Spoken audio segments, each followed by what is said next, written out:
Hi friends, welcome to my channel. నాకు ఎంతో ఇష్టమైన టమాటా వంకాయ కర్రీ ఈరోజు చేశాను. ఇది టేస్ట్ మాత్రం చాలా బాగుంటుంది. ఎక్కువ టమాటాలు వేసుకొని ఎక్కువ కొత్తిమీర వేసుకొని చేసుకుంటే టేస్ట్ మాత్రం సూపర్గా ఉంటుంది. ఈ కర్రీ ఎలా చేయాలో ఇప్పుడు మనం చూద్దాం. స్టవ్ వెలిగించుకొని పాన్ పెట్టేసుకుందాం.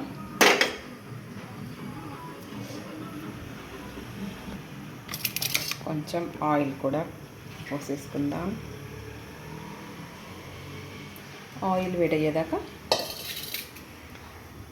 ఆనియన్స్, పచ్చిమిర్చి, కరివేపాకులు కట్ చేసేసుకొని పక్కన పెట్టేసుకోవాలి. ఆయిల్ కాస్త వేడయ్యింది. కొద్దిగా ఆవాలు,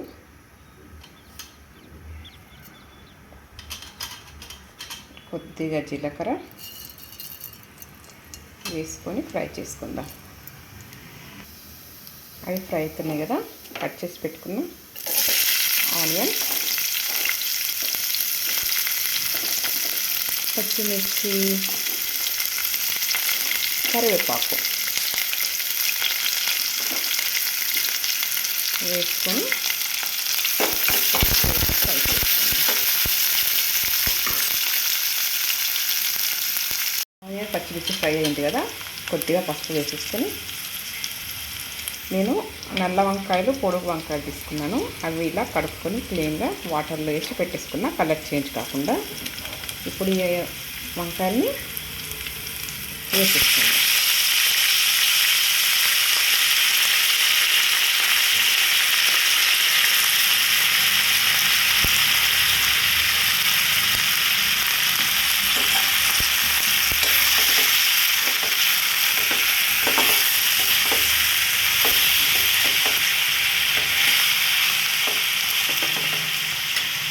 కొద్దిగా సాల్ట్ కూడా యాడ్ చేసుకున్నాం. ఇప్పుడే సాల్ట్ వేసుకోవడం వల్ల టమాటా తొందరగా మగ్గుతుంది కాబట్టి ఇంకొంచెం సాల్ట్ ఇప్పుడు యాడ్ చేసుకున్నాం.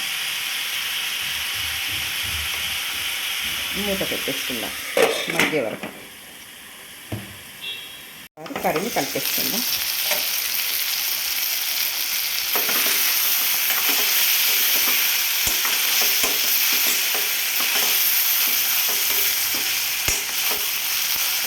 ఇంకొంచెం మగ్గనిస్తుందా.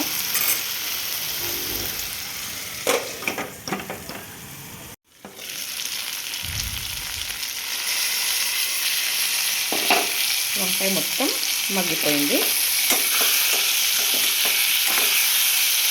ఇప్పుడు వంకాయని ఇలా రౌండ్ చేసేసుకొని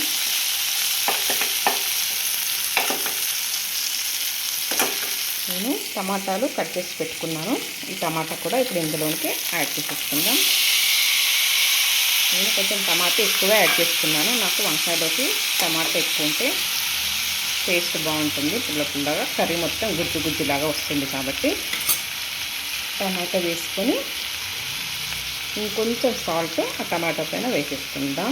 టమాటా తొందరగా మగ్గిపోతుంది. టమాటా ఇలా మిడిల్లో వేయడం వల్ల డైరెక్ట్గా హీట్ అనేది తగిలేసి టమాటా తొందరగా మగ్గిపోతుంది. ఇప్పుడు ఇంకొక 5 మినిట్స్ మూత పెట్టేసుకుందాం టమాటా మగ్గే వరకు. సరే మూత తీసి చెక్ చేసుకుందాం. టమాటా అంతా మొత్తం మగ్గిపోయింది.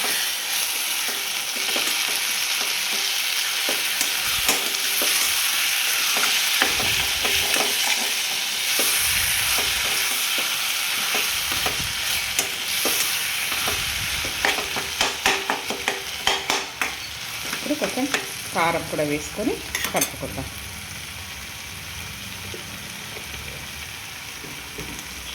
నేను కారం కొంచెం వేస్తాను. వెజ్ కర్రీస్ చక్కగా ఉంటేనే బాగుంటుంది కాబట్టి ఒక్కసారి కలిపేసుకుందాం. కలుపుకొని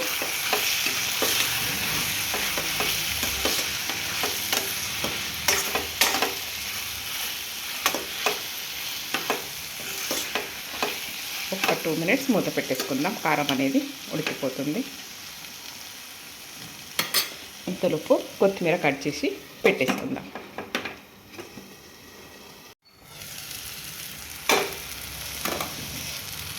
కర్రీ అంతా రెడీ అయిపోయింది కదా.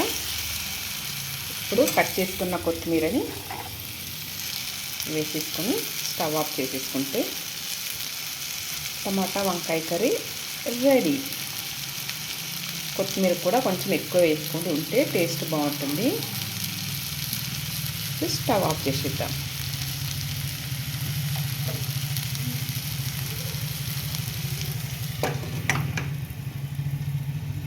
ఇది చేసుకోవడం కూడా చాలా ఈజీ, సింపుల్గా ఎవరైనా సరే చేసేసుకోవచ్చు.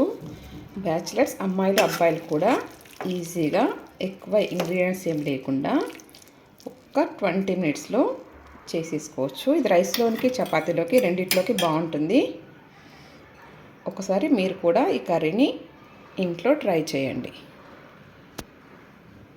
వీడియో నచ్చితే లైక్ చేయండి, షేర్ చేయండి, సబ్స్క్రైబ్ చేసుకోండి. Thank you very much.